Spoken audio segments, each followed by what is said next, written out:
Hello friends, welcome to kitchen கூடு.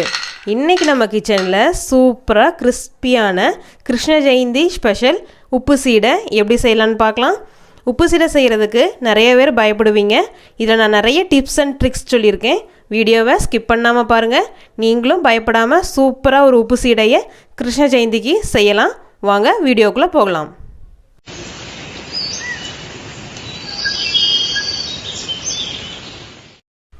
உப்பு சீடை பண்ணுறதுக்கு ஒரு கப் அரிசி மாவு எடுத்து வச்சுருக்கேன்.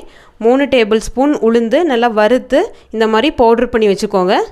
இந்த மாதிரி நல்லா செவக்க வறுத்து வச்சுக்கணும். இதை தான் நான் பவுட்ரு பண்ணி வச்சுருக்கேன். ரூம் டெம்பரேச்சரில் பட்டர் எடுத்துக்கோங்க.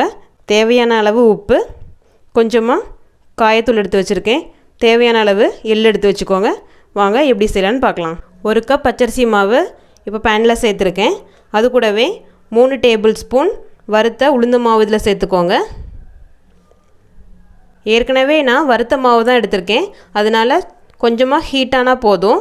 வறுக்காத மாவு எடுத்துருந்தீங்கன்னா நல்லா வாசம் வர அளவுக்கு நல்லா வறுத்து வச்சுக்கோங்க.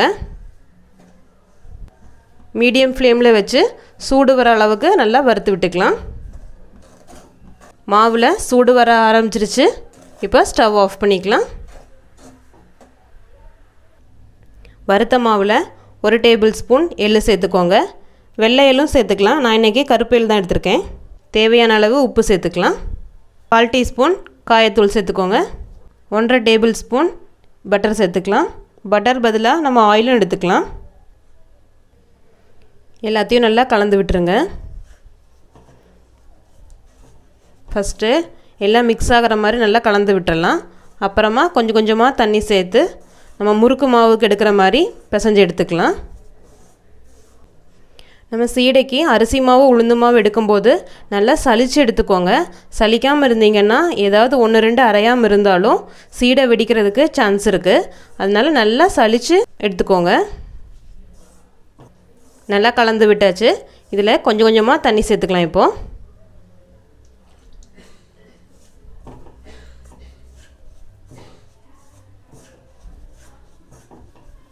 தண்ணியை பார்த்து கவனமாக கொஞ்சம் கொஞ்சமாக சேர்த்துக்கோங்க. தண்ணி ஜாஸ்தியாகிடுச்சின்னு சொல்லிவிட்டு நம்ம மாவு சேர்த்தோன்னா சீடை கரெக்டாக வராது. மாவு இந்தளவுக்கு நல்லா சாஃப்டாக நம்ம பிசைஞ்சு எடுத்தாச்சு. இப்போது சீடைக்கு நம்ம உருட்டி எடுத்துக்கலாம்.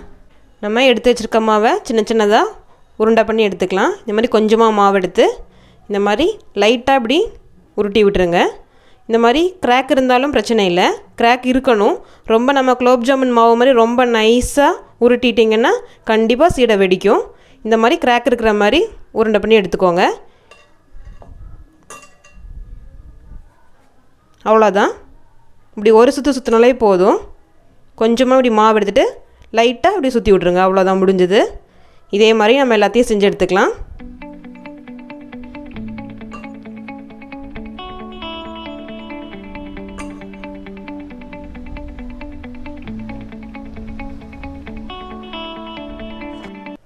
எல்லாத்தையும் இந்த மாதிரி உருண்டை பண்ணி எடுத்தாச்சு. இந்த மாதிரி கிராக் இருக்க மாதிரியே உருண்டை பண்ணி எடுத்துக்கோங்க. அப்படியும் உங்களுக்கு வெடிக்கும்னு தோணுச்சுதுன்னா இந்த மாதிரி ஒன்று எடுத்து டூத்பிக் வச்சு இந்த மாதிரி அங்கங்கே லைட்டாக இப்படி குத்தி விட்ருங்க. இதே மாதிரியே எல்லாத்தையும் செஞ்சுக்கோங்க. நான் உங்களுக்காக ஒரு 2-3 இடத்துல செஞ்சு காமிக்கிறேன் பாருங்கள். இந்த மாதிரி நம்ம ஹோல் போட்டு விடும்போது எண்ணெய் உள்ளே போகும். அப்போது வெடிக்காது. ஒரு இரும்பு கடாயில் சீடை பொரிக்கிறதுக்கு தேவையான அளவு எண்ணெய் சேர்த்துருக்கேன். எண்ணெய் நல்லா ஹீட் ஆகட்டும்.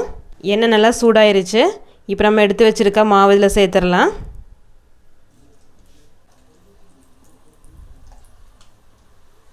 மெதுவாக இப்படி சேர்த்துக்கோங்க. எண்ணெய் சூடானதும் ஸ்டவ்வை மீடியம் ஃப்ளேமில் வச்சுக்கோங்க. சீடையோட கலர்லாம் நல்லா சேஞ்ச் ஆயிடுச்சு பாருங்கள். இன்னும் கொஞ்சம் செவக்கணும். ஸ்டவ்வை மீடியம் ஃப்ளேம்லேயே வச்சுக்கோங்க. இல்லைனா வெளியில் சீக்கிரமாக நல்லா சிவப்பு கலரில் வந்துடும், உள்ளே வெந்திருக்காது. பபிள்ஸ் நல்லா அடங்கிருச்சு பாருங்கள். இப்போ நம்ம வேற ஒரு பிளேட்டுக்கு மாற்றிக்கலாம்.